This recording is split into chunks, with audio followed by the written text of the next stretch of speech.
Olá, este é o curso de português básico com ênfase à fonética e à morfologia.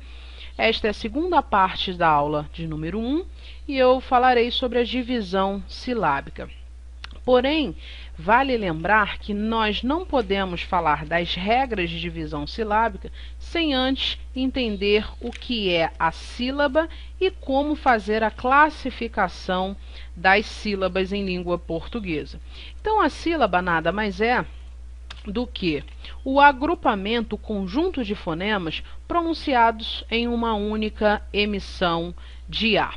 Então, se eu falo a palavra mar, eu pronuncio essa palavra com uma única emissão de ar, ou seja, eu abro a boca uma única vez para falar a palavra mar.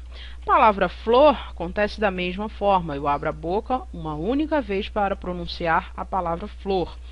Também a palavra pé, eu abro a boca uma única vez para falar e pronunciar a palavra pé. Então, existe uma classificação. Quando isto acontece, eu digo que é um caso de palavra monossílaba. Então, a palavra monossílaba é pronunciada com uma única emissão de ar. Se houver, por exemplo, duas emissões de ar, eu preciso abrir a boca agora, não mais uma, mas sim duas vezes. Então, eu classifico a palavra como dissílaba. Dissílaba. Então, um exemplo, cedo, amar, eu abro a boca duas vezes, a palavra aqui também duas vezes. Se ocorrer, por exemplo, três aberturas, então trissílaba. Então, a palavra trissílaba, eu abro a boca duas vezes. Beleza, por exemplo, cadeira. Se houver a abertura mais de três vezes, preciso abrir a boca mais de três vezes para pronunciar uma palavra. Então, eu digo que ela é uma palavra polissílaba. Então, a pronúncia é feita de acordo com esta divisão. Então, eu abro a boca, por exemplo, a palavra brasileiro, eu abro a boca, brasileiro, uma, duas, três, quatro vezes para pronunciar esta palavra. Classifico, portanto, quanto ao número de sílabas como uma palavra polissílaba. Além do número de sílaba, as palavras elas podem ser classificadas quanto à tonicidade. Então, em relação à tonicidade, vale lembrar o que é tonicidade em língua portuguesa. Então, a tonicidade você pode entender como a propriedade de uma sílaba ser pronunciada com mais intensidade ou menos intensidade. Se ela for pronunciada com mais intensidade, ela é chamada de sílaba forte, de sílaba tônica. Se for pronunciada com menos intensidade, a gente chama de sílaba átona. Então, em relação a essa questão de ser forte, as sílabas também elas podem ser classificadas em oxítonas, paroxítonas e proparoxítonas. Um exemplo, a palavra funil.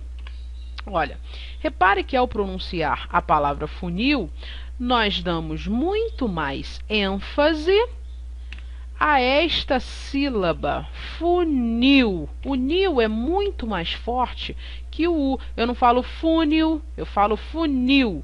Então, aqui, ó, quando a sílaba tônica for a última, sempre contando da direita para a esquerda. Então, toda vez que ela for a última, nós classificamos como uma palavra oxítona, ok? E se, por exemplo, houver a palavra surpresa? Palavra surpresa. Vejamos qual é a sílaba mais forte. Surpresa. Então, repare que aqui no pre, eu pronuncio muito mais forte, eu pronuncio com mais intensidade que o sur e que o za. Surpresa. Então, se eu pronuncio pre com muito mais forte, ela é a sílaba tônica. E toda vez que a sílaba tônica for a penúltima, nós classificamos como uma palavra paroxítona, ok? E se a sílaba tônica for na palavra lâmpada?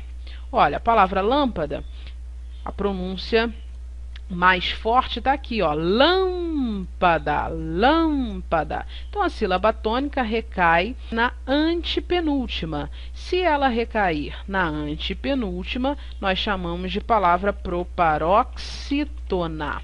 Então, o que você entende? Que a sílaba tônica está relacionada com a pronúncia. Que tipo de pronúncia? Se ela é mais forte. Se ela for mais forte, aqui na última sílaba nós classificamos como oxítono. Se for na penúltima, paroxítono. E se for na antepenúltima, proparoxítono. Então, em relação às sílabas, elas podem ser classificadas tanto quanto ao número de sílabas, monossílaba, dissílaba, trissílaba, e também pode ser classificada em relação à tonicidade, oxítona, paroxítona e proparoxítona. A partir de então, nós podemos passar a classificação, as regras de divisão silábica. E estas regras de divisão silábica estão altamente ligadas aos conceitos que nós vimos no vídeo anterior, que foi sobre o ditongo, os dígrafos, os tritongos, e agora você vai entender por quê. Então, regras de divisão silábica. Ok? Regras de divisão silábica. O que nós vamos separar? Nós vamos separar em dois grupos. As palavras que são separadas e as palavras que não são separadas. Então, vamos começar pelas palavras que são separadas. Então, separam-se. Que tipo de palavras que nós separamos? Toda vez que houver dígrafos, mas que tipo de dígrafos? Existem dígrafos específicos. Os dígrafos RR, SS, SC, SC cedilhado, XC e XS, esses dígrafos, somente estes dígrafos são separados na divisão silábica. Um exemplo de palavras com esses dígrafos. A palavra descer, eu separo desta forma, descer. A palavra, por exemplo, exceto, eu separo desta forma, exceto. Por quê? Aqui, ó, tem o dígrafo X aqui e o C aqui. Ah, mas não pode ser um encontro consonantal? É claro que não. Por quê? Eu pronuncio um único fonema, mas na hora de escrever eu tenho duas letras. Eu falo exceto. Então, um único fonema para duas letras é caso de dígrafo. Um outro exemplo, exudar. Exudar, que significa transpirar. Faltou um S aqui. Exudar, eu separo desta forma. Um outro exemplo, a palavra barril. Dígrafo aqui, RR, como em carro, nós separamos este dígrafo RR. Então, nós separamos os dígrafos RR, SS, SC, SC cedilhado, XC e XS. Um outro caso também de separação silábica, os hiatos. Os hiatos precisam estar em sílabas separadas. Um exemplo, a palavra duelo. Duelo. Aqui, ó, duelo, eu separo. Aqui eu tenho uma vogal e aqui uma outra vogal. É um caso de hiato. Um outro exemplo, a palavra Caetano. Eu também separo o Caetano. Eu tenho um caso de hiato aqui. Caetano. Então, aqui, vogal e uma outra vogal. Um caso de hiato. Um outro exemplo, cooperar. Ó, em cooperar, eu tenho aqui um hiato. Como eu tenho em voo, então, duas letrinhas iguais aqui. Uma vogal, aqui uma outra vogal, é um caso de hiato. Então, nós separamos os hiatos. Um outro tipo de encontros que nós separamos são os encontros consonantais imperfeitos.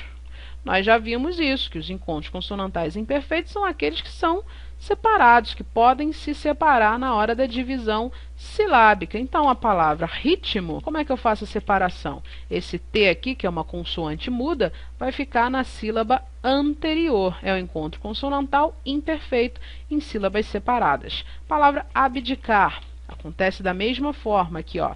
Esse B vai ficar separado do D. Então, esse B aqui é uma consoante muda. Consoante muda sempre na sílaba anterior. Não esqueça isto. Aspecto.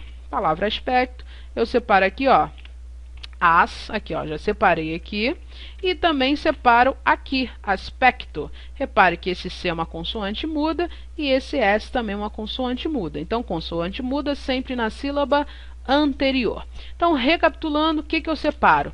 Os dígrafos, estes dígrafos aqui, especificamente, os hiatos e os encontros consonantais imperfeitos.